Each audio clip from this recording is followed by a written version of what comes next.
Je rappelle, je ne sais pas si vous étiez là aux précédentes études, peu importe, rappelle que le fil conducteur de nos études commençait vendredi dernier, vendredi 10, poursuivi samedi et hier lundi et aujourd'hui mardi. Le fil conducteur, c'est cette nécessité d'être identifié à Christ, lui qui, avant toute chose, s'est identifié à l'homme pécheur. Voyez-vous ? Alors, c'est ça le fil conducteur. Et cet après-midi, nous allons étudier un sujet très important qui va nous faire entrer dans la compréhension. Il faut comprendre le fond des choses. Le Seigneur Jésus a dit lui-même, mais comprenez donc. Nous allons donc traiter le sujet que voici, la nécessité de l'expiation. Vous savez que l'expiation du péché, Jésus s'étant rendu solidaire, lui, du pécheur, le pécheur, inversement, se rendant solidaire de Jésus-Christ crucifié et ressuscité, nous allons étudier maintenant la nécessité de l'expiation faite par un seul homme, comme dit Paul dans les Romains, un seul homme, mais qui se reporte en raison de cette solidarité qui a été volontairement établie entre Christ et l'humanité pécheresse, se reporte sur tous les hommes de foi. La nécessité de l'expiation. Et l'expiation, c'est ce que Christ a fait en mourant sur la croix. D'abord, un mot d'explication sur le terme expiation. Qu'est-ce que c'est que l'expiation ? C'est la souffrance pour une faute. Et la souffrance avec réparation de cette faute. L'expiation, c'est donc une souffrance pour réparer une faute. Expier, c'est réparer une faute par quoi ? Par une peine. Par une peine. L'expiation est une application de la justice que réclame le jugement du mal. La justice de Dieu juge le mal, juge le péché, et l'expiation va être une application de la justice qui juge le péché, qui juge le mal, et elle va servir à décharger le coupable, le pécheur. L'expiation naît de cette indissoluble solidarité du mal et du malheur, ou du péché et de la souffrance. Généralement, c'est des choses sur lesquelles on aime bien discuter. Il y a bien des gens qui auront toutes sortes de réserves sur cette correspondance du péché et de la souffrance, le péché entraînant la souffrance. Quoi qu'ils disent, il y a des passages bibliques qui sont là, formels. Je ne vais pas m'y arrêter parce que ça nous prendrait un temps précieux que nous avons à utiliser pour expliquer la nécessité même de l'expiation. Mais il y a des passages bibliques dans l'Ancien Testament, dans le Nouveau Testament. Le péché entraîne la mort. Ça alors, qui peut le nier ? Et s'il entraîne la mort, il entraîne avec la mort tout un cortège de souffrances. Le malheur, il est vrai, ne suit pas toujours immédiatement le mal commis. Et la Bible nous le fait constater, il y a des gens qui font le mal, qui sont appelés dans l'Ancien Testament les méchants, par exemple, et puis qui semblent prospérer. Mais la Bible nous fait toucher que de tout sens, la rétribution du mal intervient toujours. De même, la souffrance ne correspond pas toujours directement au péché qui la provoque. Elle ne correspond pas toujours à ce péché dans le laps de temps où cette correspondance pourrait être observée, parce que nous avons une observation qui est trop courte dans le temps. Mais cependant, il y a correspondance. Et en tout cas, notre monde nous donne actuellement le spectacle d'une montée des maux et des souffrances. Dans ce monde très peuplé aujourd'hui, 4 milliards 750 millions environ, il y a une somme énorme de souffrances et de maux de toutes sortes comme on n'en a jamais vu. Et pourquoi cette montée des maux et des souffrances? Parce qu'il y a un accroissement de l'iniquité, comme Jésus l'a bien dit. N'oublions pas d'ailleurs que nous n'avons qu'une observation très limitée sur les souffrances et les maux qui s'abattent actuellement sur le monde. Beaucoup de choses nous sont cachées. J'en découvre de temps en temps, c'est faramineux, par exemple, certaines situations sociales, certains autoritarismes effroyables dans certaines régions, et nous n'en sommes pas informés. La souffrance que subissent par exemple des enfants de 10 ans, 12 ans, c'est quelque chose d'inimaginable. On n'est pas informé de ça. Il faut que éventuellement une information nous parvienne comme ça, mais là, on peut dire que les masses médias nous tiennent en dehors de tout cela. Bon, alors. Nous allons d'abord voir nos termes, les termes bibliques qu'il nous faut mettre en confrontation, qu'il nous faut rapprocher. D'abord, nous avons le terme de repentance. Qu'est-ce que c'est que la repentance? Je ne vais pas faire un long exposé, dire simplement ceci. La repentance, c'est d'abord la reconnaissance de l'état de péché et l'abandon de cet état. La repentance doit comporter la reconnaissance de l'état de péché et l'abandon de l'état de péché.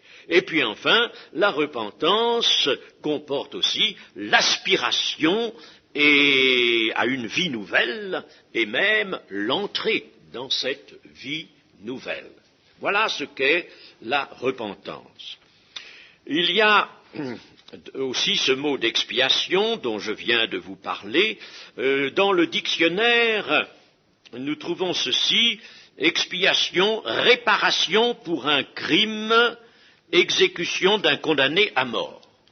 Nous retenons tout ça. Je vous ai dit que l'expiation, c'était la souffrance pour une faute avec réparation. Nous avons dans l'Ancien Testament et le Nouveau Testament 215 fois les mots expiation ou expier ou expiatoire. 215 fois. 3 fois seulement dans le Nouveau Testament, en Hébreux 2, 17 et dans la première épître de Jean. Le mot n'est pas donc tellement employé, mais il est pourtant d'importance. Et puis nous avons le terme de pardon. On en a parlé ce matin et avant-hier, et hier, je veux dire, le terme pardon. Qu'est-ce que le pardon dans le langage biblique? C'est la non-imputation, je veux dire le pardon de Dieu, n'est-ce pas? La non-imputation du péché qui est oublié par Dieu après expiation. Il sera oublié par Dieu en raison d'une expiation. Vous voyez, nous arrivons à notre sujet. Le pardon, c'est donc l'action divine d'effacer le péché, l'effacer entièrement, complètement et jusqu'à l'oublier, et de rétablir la paix, la réconciliation du pécheur avec son Dieu. Dans l'évangile de Marc, au chapitre 1er, évangile de Marc, au chapitre 1er et au verset 4, nous avons ceci: Jean parut baptisant dans le désert et prêchant le baptême de repentance pour la rémission des péchés. La rémission des péchés ou le pardon. Vous voyez que rémission des péchés ou le pardon de Dieu, c'est la même chose. Alors là, nous avons deux termes associés. Repentance en vue du pardon des péchés. Voilà donc un lien entre ces deux termes, la repentance, entre ces deux notions, la repentance pour le pardon que Dieu va accorder. Si alors nous lisons maintenant dans le Lévitique chapitre 17 et verset 11, Lévitique chapitre 17 et verset 11, nous avons ceci. Car l'âme de la chair est dans le sang. Je vous l'ai donné sur l'autel afin qu'il servît d'expiation pour vos âmes, car c'est par l'âme que le sang fait l'expiation. Certaines versions, est-ce qu'il y a d'autres versions que la seconde, là? Non? Hein? Jérusalem. Alors lisez, s'il vous plaît. Oui, la vie de la chair est dans le sang. Ce sang, je vous l'ai donné, moi, pour faire sur l'autel le rite d'expiation pour vos vies, car c'est le sang qui expie pour une vie. Voilà. Alors ici, second a traduit par âme, mais il est évident qu'on peut traduire par vie. Par vie. Donc, la vie de la chair est dans le sang, et le sang, je vous l'ai donné sur l'autel pour qu'il serve d'expiation. Nous voyons maintenant un verset dans Hébreux chapitre 9, et le verset 22. Chapitre 9 et verset 22, dans la version seconde, et presque tout, d'après la loi, est purifié avec du sang, et sans effusion de sang, il n'y a pas de pardon. Que dit votre version? D'ailleurs, selon la loi, presque tout est purifié par le sang, oui. Et sans effusion de sang, il n'y a point de rémission. Il n'y a point de rémission ou de pardon, c'est la même chose. Bien, alors retenons bien ces deux choses. Le sang fait expiation, Dieu l'a donné pour faire l'expiation, et l'Épître aux Hébreux nous annonce ce principe, sans effusion de sang, il n'y a pas de pardon.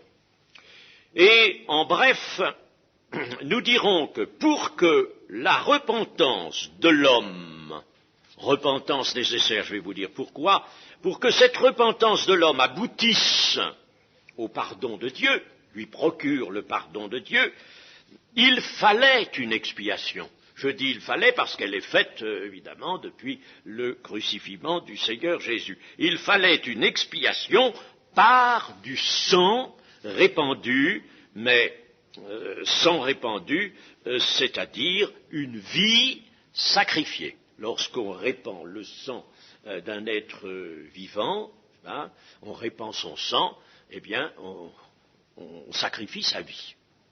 La vie est sacrifiée. Donc le sang répandu signifie une vie sacrifiée. Disons maintenant quelle est la nécessité de la repentance. Notre frère disait l'autre jour qu'il faut se poser des questions, je suis tout à fait d'accord avec ça, il faut savoir se poser des questions, pas pour douter de l'écriture, pas pour contester, mais pour interroger. Bien que le pardon soit dû à l'amour de Dieu, le pardon c'est l'amour de Dieu qui le donne, évidemment. Hein.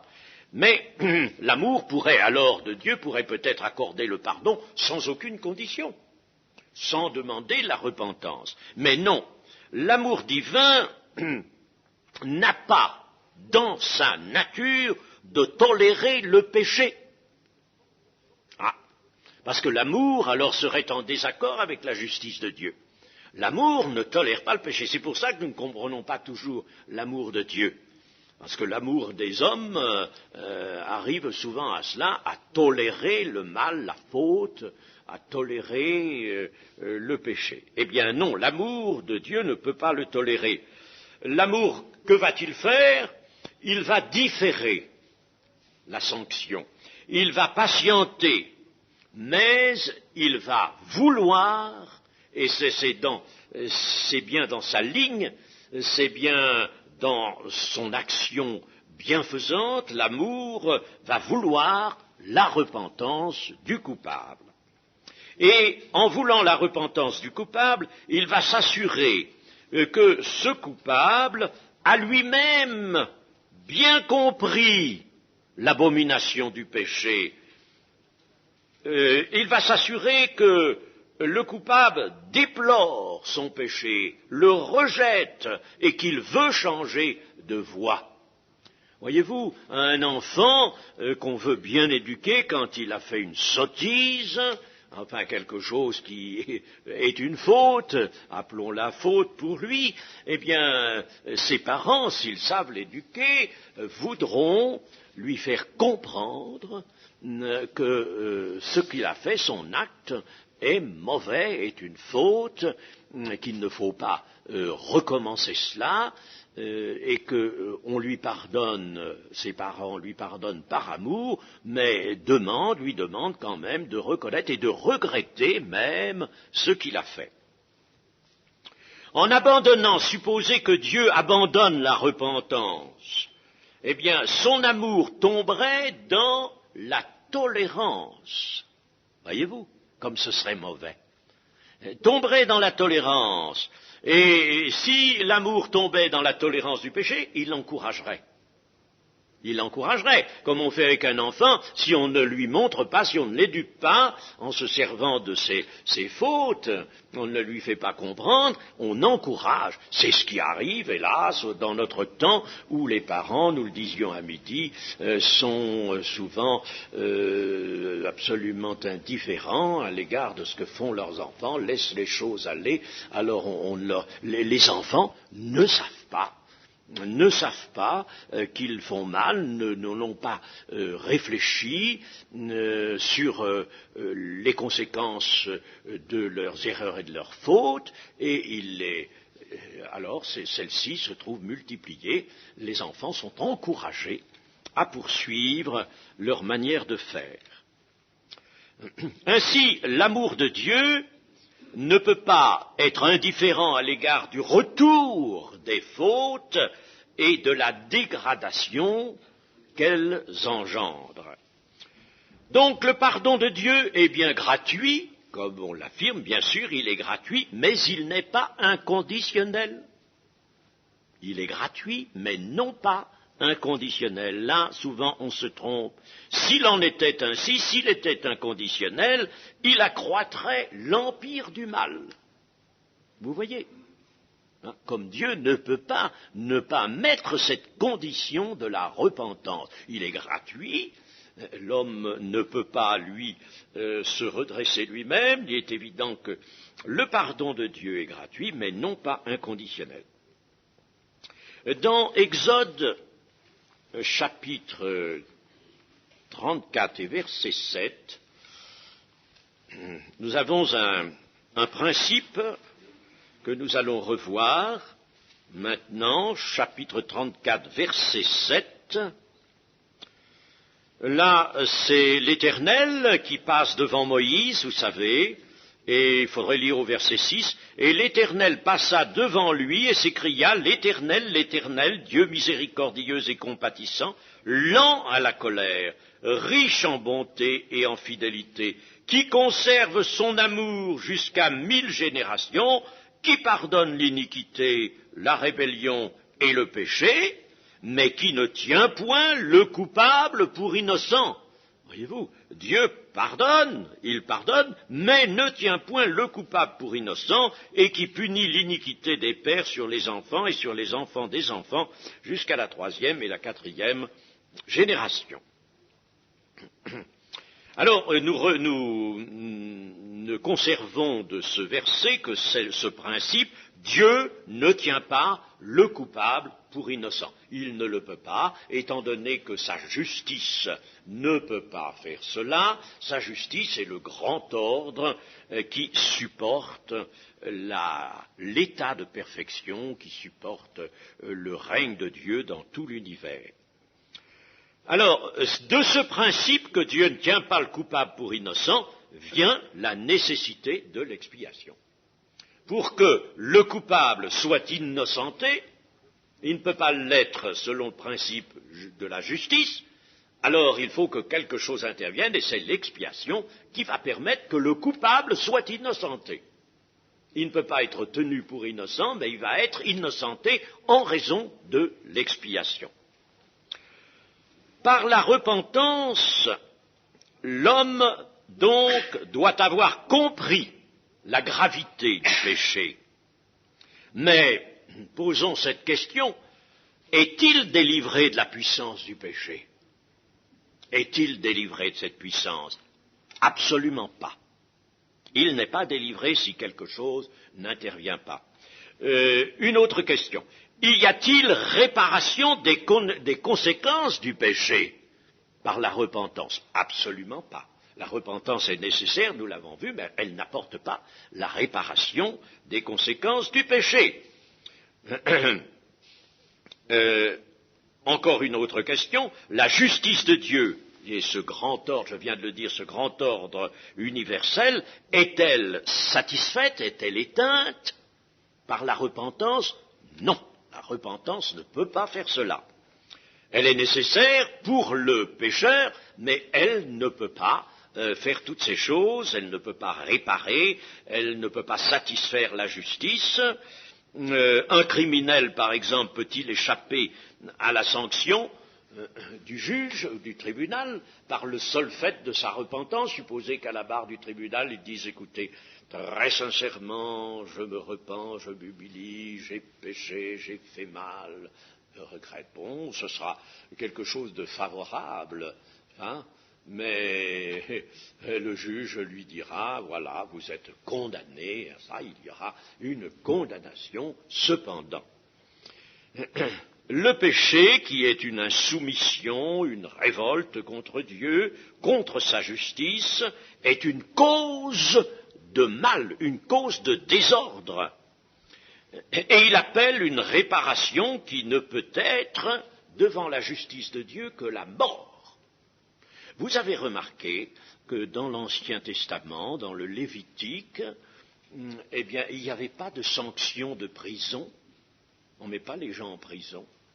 Ou bien il y a certaines réparations qui sont vues, ou bien alors c'est carrément la mort. C'est la mort. C'est la mort, voyez-vous.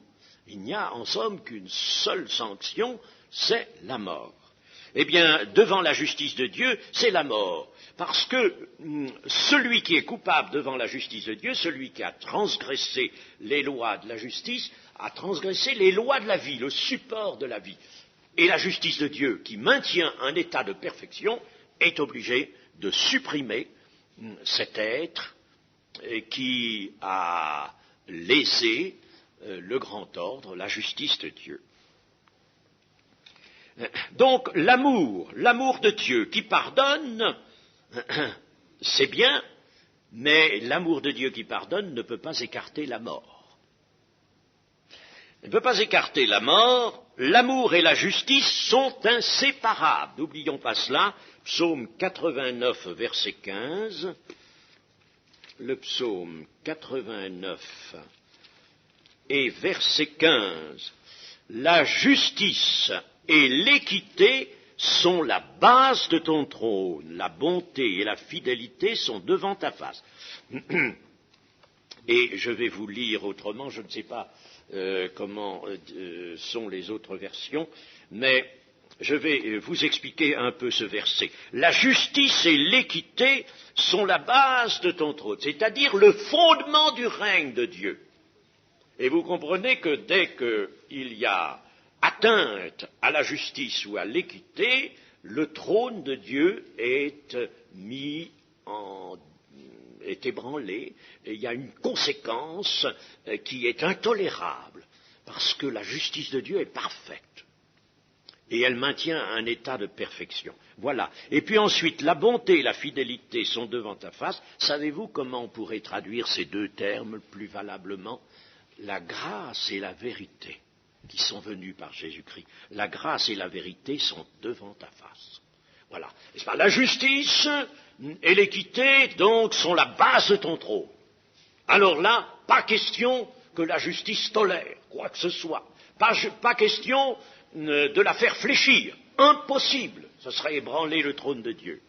Mais, c'est ce que nous dit ce psaume merveilleux, la grâce et la vérité sont devant ta face. Alors Dieu va se servir de la grâce et de la vérité, mais il ne va pas exiger de sa justice qu'elle tolère, qu'elle accepte le péché, ce qui n'est pas possible.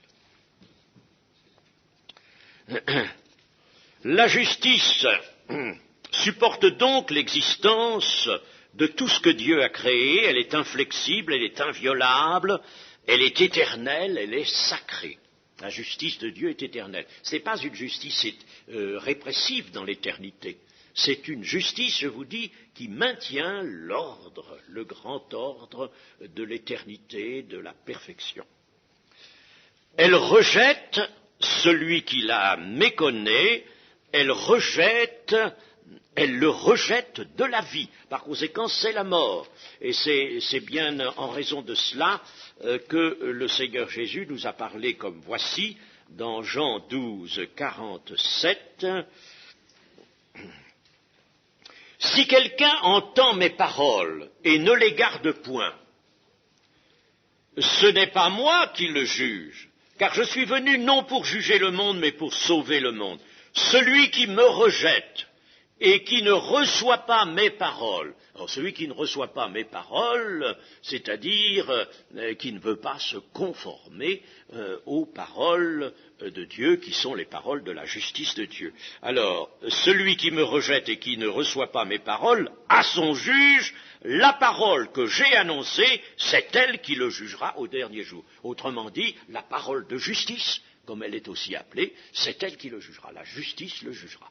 Le jugera et le condamnera à mort.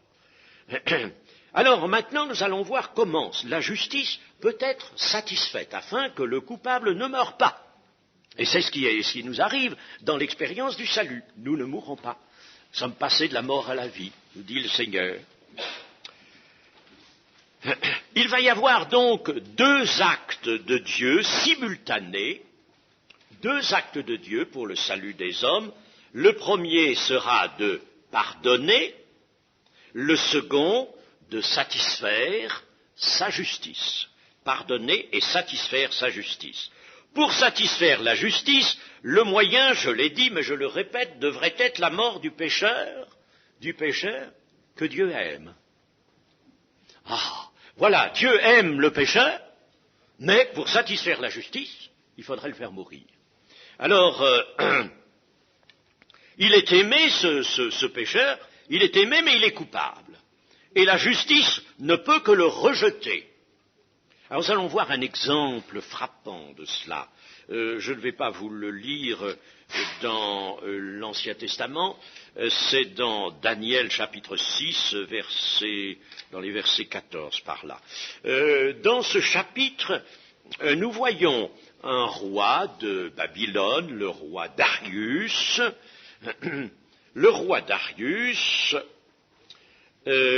qui consent à jeter Daniel dans la fosse aux lions. Et le contexte nous dit qu'il aimait Daniel, ce roi. Ce roi Darius avait de très bons côtés. Quand on étudie ce passage, on s'aperçoit que vraiment c'était un roi ayant de bons sentiments. Il aimait Daniel, il l'avait élevé, mais voici un complot s'est tramé, les jaloux, ceux qui avaient été écartés des postes de commandement parce que Daniel avait pris leur place, n'est-ce pas? Eh bien, alors, ces jaloux ont tramé un complot et alors ils ont mis Daniel en infraction avec la loi des Mèdes et des Perses. Hein? Le voilà en infraction avec la loi. Alors, on constate cette infraction, vite, ces méchants viennent devant le roi Darius. N'as-tu pas ordonné cela? La loi n'est-elle pas celle-là? Oui, dit le roi. Eh bien, nous connaissons quelqu'un qui est coupable. Ah, est coupable, alors il mourra. Et ce coupable, on le lui nomme, c'est Daniel. Alors Daniel, le récit nous dit que le roi va s'efforcer toute une journée de le sauver. Il va essayer de trouver toutes sortes de moyens de sauver. Il n'en trouve aucun. Il ne peut pas le sauver. La loi est inflexible. Il est coupable devant la loi. On ne peut pas le sauver. Et alors, le roi lui-même, contre son cœur, avec une souffrance réelle dans son amitié, est obligé de consentir à ce que Daniel soit jeté dans la fosse aux lions.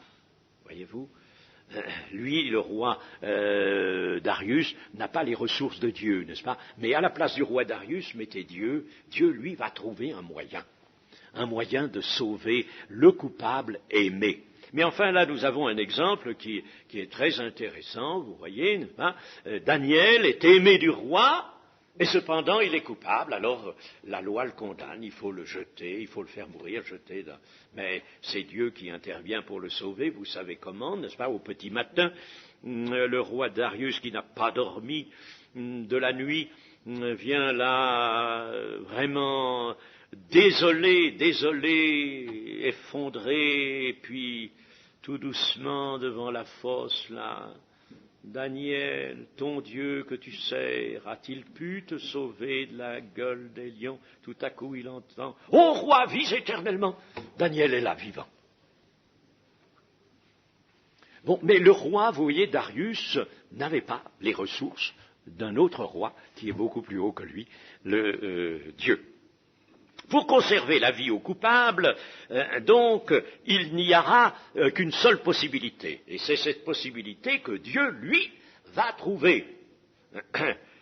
Une possibilité, et cette possibilité, c'est que celui qui aime le coupable, et qui veut lui pardonner, puisse se substituer à lui. Voilà. Il faut qu'il y ait cette substitution dont nous avons parlé dans l'œuvre de Jésus-Christ. Il faut qu'il se substitue à lui. Seulement, substitution, c'est bien supposer que nous soyons devant un tribunal humain et que le père ou le frère du condamné, du coupable, viennent à la barre et disent au juge, écoutez messieurs, je veux sauver mon fils ou mon frère, je veux absolument le sauver. Alors, messieurs, je m'offre. Il est condamné à mort, eh bien, laissez-lui la vie et faites-moi mourir, moi, à sa place. Le tribunal dirait, mon ami, c'est bien, c'est un geste qui vous honore, mais notre justice, ne nous permet pas de mettre un homme à la place d'un autre, d'un condamné à mort, n'est-ce pas? Nous ne pouvons pas faire cette substitution-là, ce n'est pas possible. Vous n'êtes pas coupable devant la loi, on ne peut pas vous faire mourir, mais c'est bien le coupable lui-même qui doit mourir, et le juge dirait, je regrette, mais il n'est pas possible d'accepter votre offre. Et cependant, c'est ce que Dieu va faire.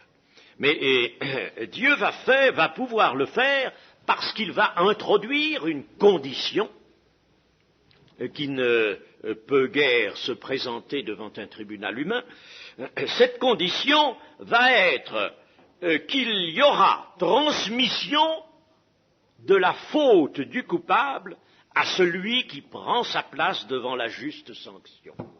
Voyez-vous, si vraiment devant un tribunal humain il était possible que celui, mettons que ce soit un père, le père qui veut sauver son fils condamné à mort, posez que le père puisse prendre vraiment devant la loi la faute, le crime à son actif, et que les juges reconnaissent que le crime est véritablement a changé de personne et est devenu vraiment le fait du père, alors on pourrait condamner le père, on pourrait faire mourir le père à la place du fils.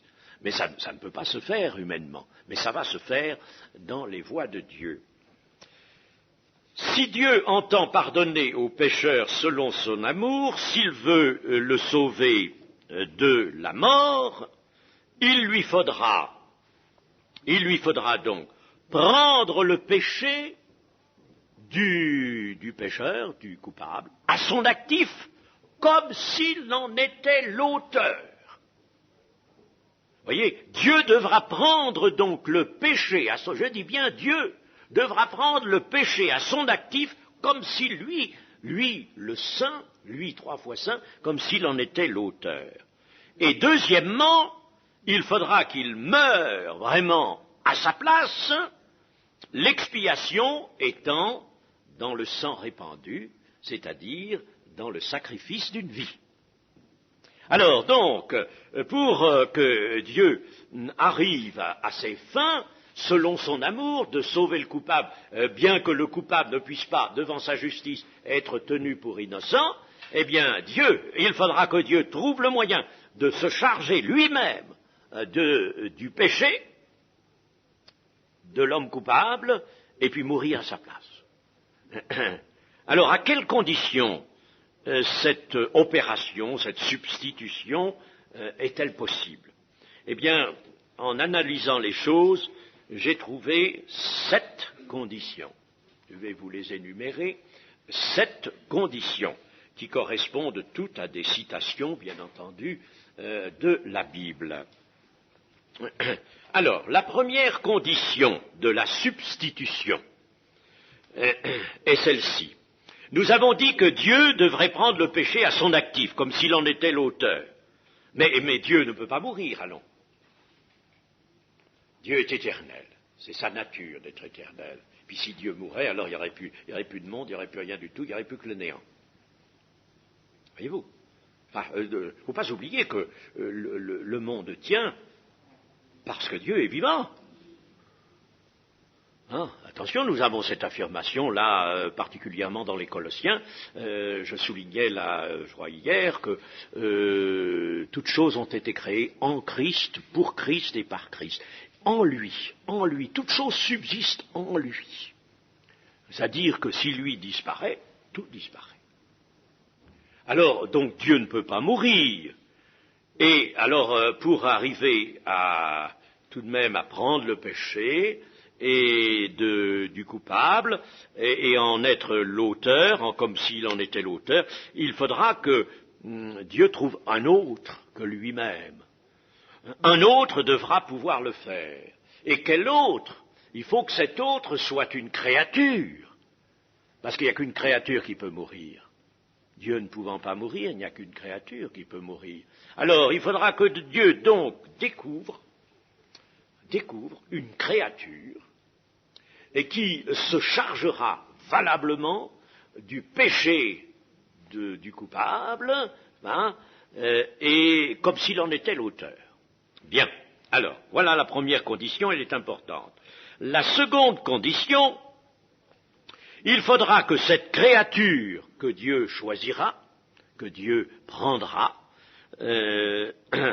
pour mettre à sa place, il faudra que cette créature n'ait pas à mourir pour elle-même, évidemment.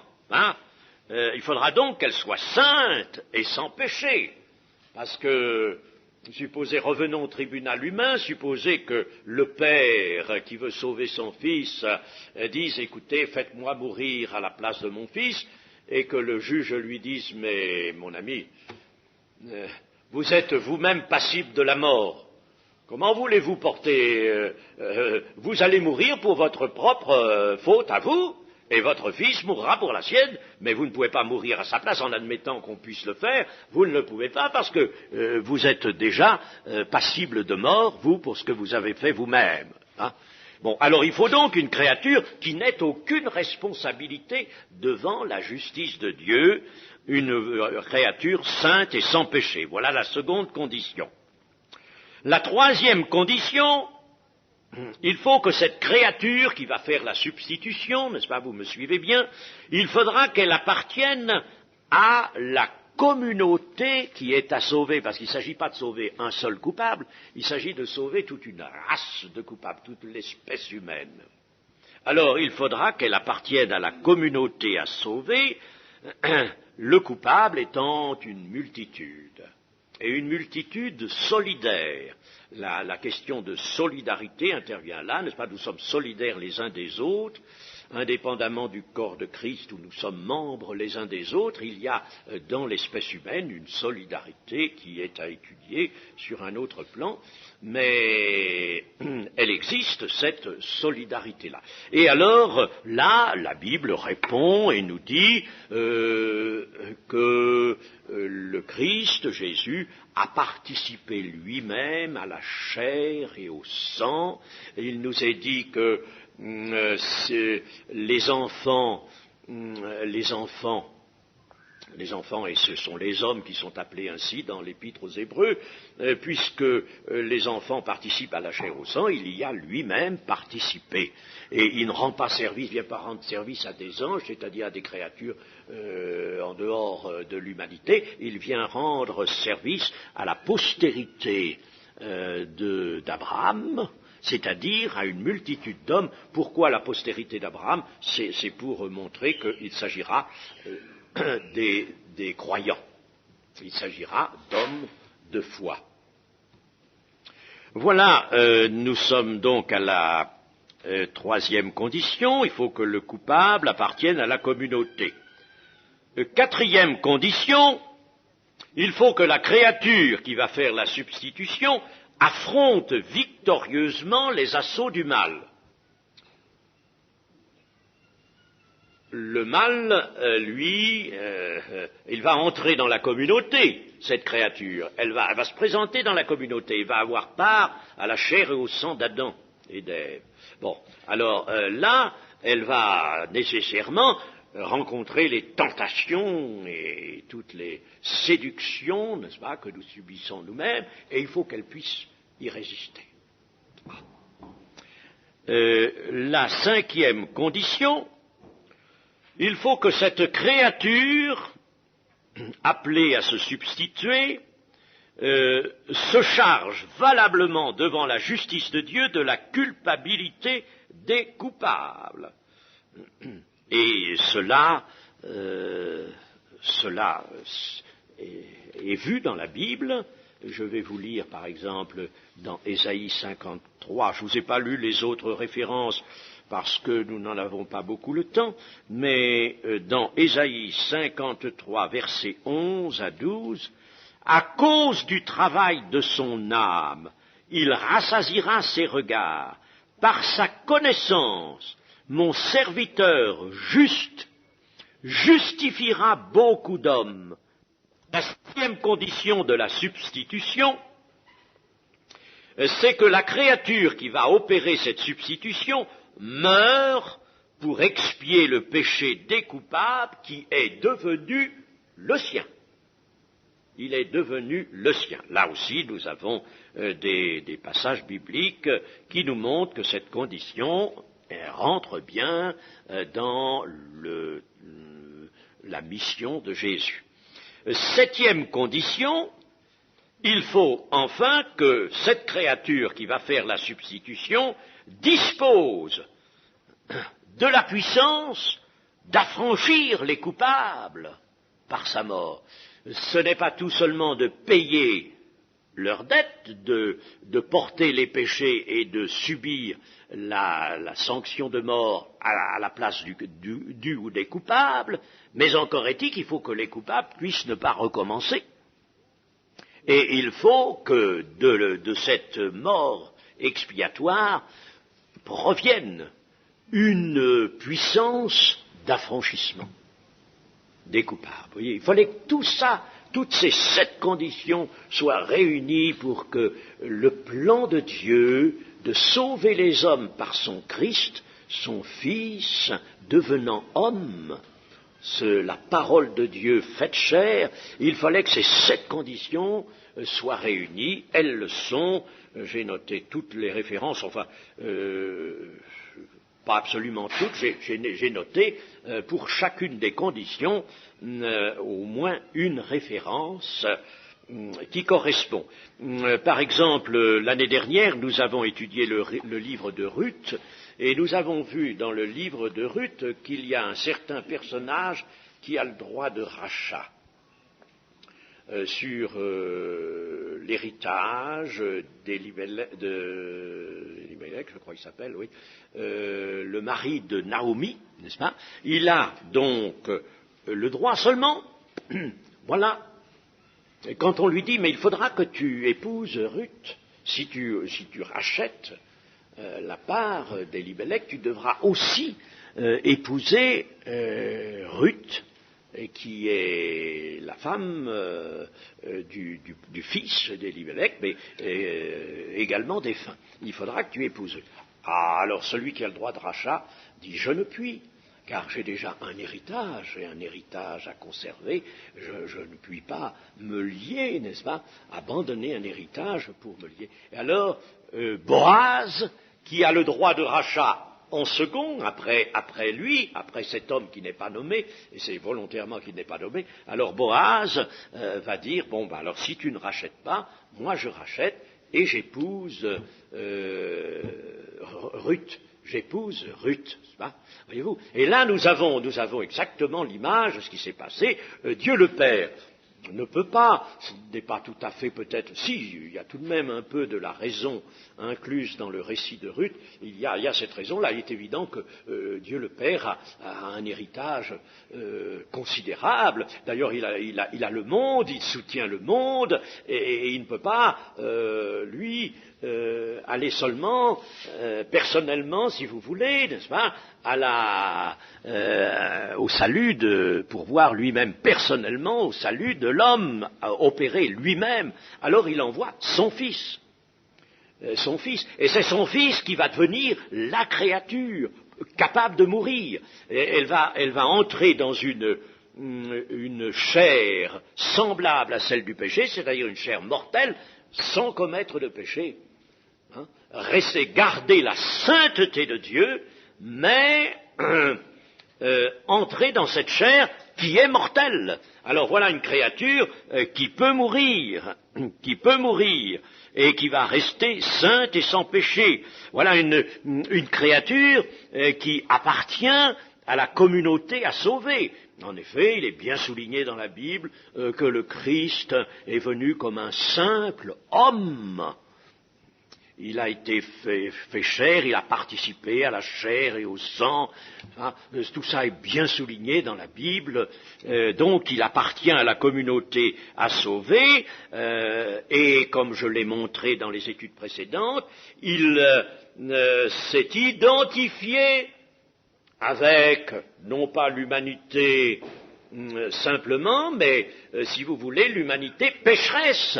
Il s'est identifié avec le pécheur, il s'est rapproché du pécheur, lui qui aurait pu, au contraire, vivre dans la séparation d'avec le pécheur. Il s'est rendu pleinement solidaire, il s'est identifié à lui, aux gens de mauvaise vie, aux publicains, aux prostituées, à tous ces gens-là, n'est-ce pas? Rappelons-nous cette femme qui vient dans la maison de Lévi, lui essuyer les pieds pendant qu'il est à table, et à laquelle il dit ta foi t'a sauvé, n'est-ce pas? Voyez, il dira même aux pharisiens, les prostituées vous devanceront dans le royaume de Dieu.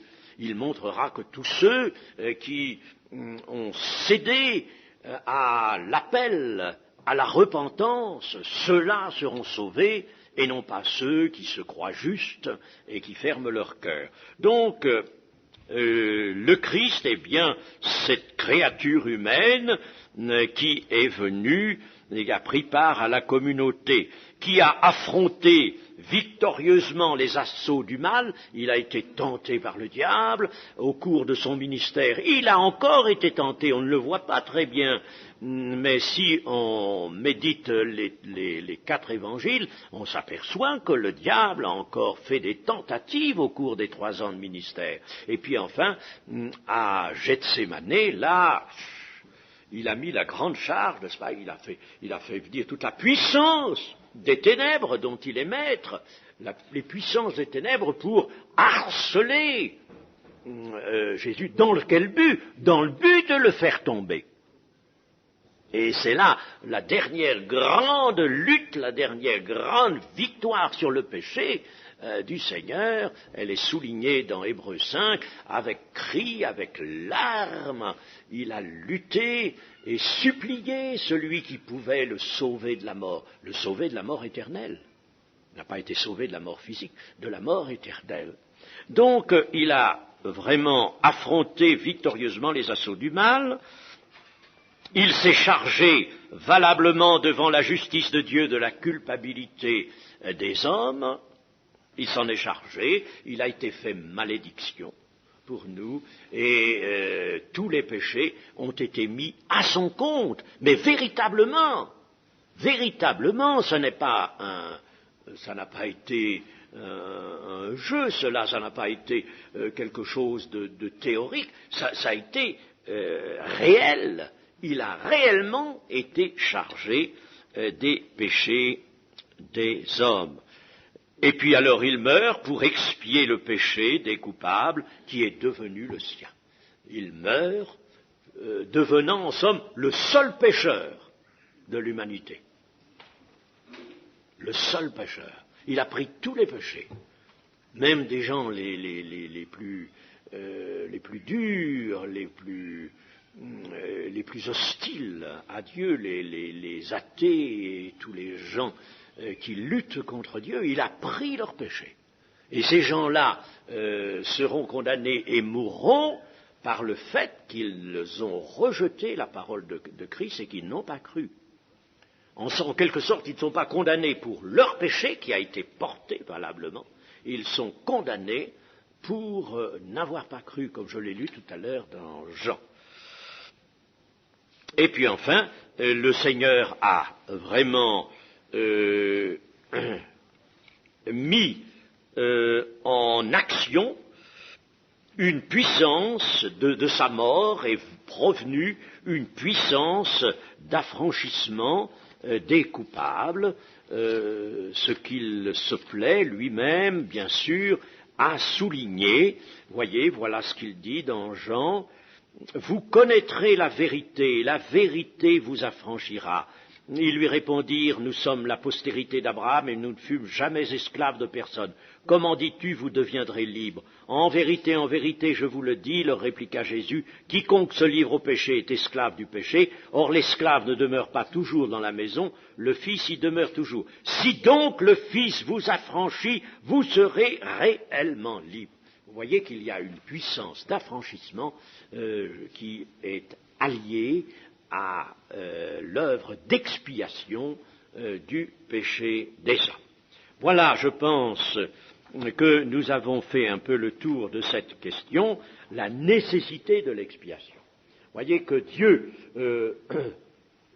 pardonne, se plaît à pardonner, mais que le pardon de Dieu, demandant comme condition du côté du pécheur la repentance, cependant le pardon de Dieu pour être absolument efficace, pour décharger le pécheur de sa condamnation, que la condamnation, comme il est dit, soit clouée à la croix. Ça, c'est quelque chose qui parle bien, ça. Et il fallait donc une expiation. Et l'expiation est faite par la mort du Seigneur Jésus, comme l'affirme si bien la première épître de Jean. Voilà donc, vous voyez, la nécessité d'expiation. Cela se comprend. Le Seigneur ne nous cache pas ce qu'il fait. Nous, avec les textes de la Bible, nous comprenons en effet que Dieu devait en arriver là, satisfaire toutes les conditions que je vous ai citées avec son Christ pour arriver à obtenir une expiation absolument certaine et valable, une expiation dans la vérité devant sa justice. La justice, quand la justice de Dieu est satisfaite, alors cette justice, prenons un pécheur X quelconque, ce pécheur, la justice de Dieu dit, il doit mourir. Mais lorsque ce pécheur, étant venu à Jésus-Christ, s'étant repenti, s'étant par la foi attaché à Jésus-Christ, reçoit le pardon de ses péchés, est régénéré. La justice de Dieu tient un tout autre langage. Ah non, maintenant, celui-là, je ne veux pas, parce que la justice, elle est impérative, je ne veux pas qu'il meure. Celui-là, je veux maintenant qu'il vive.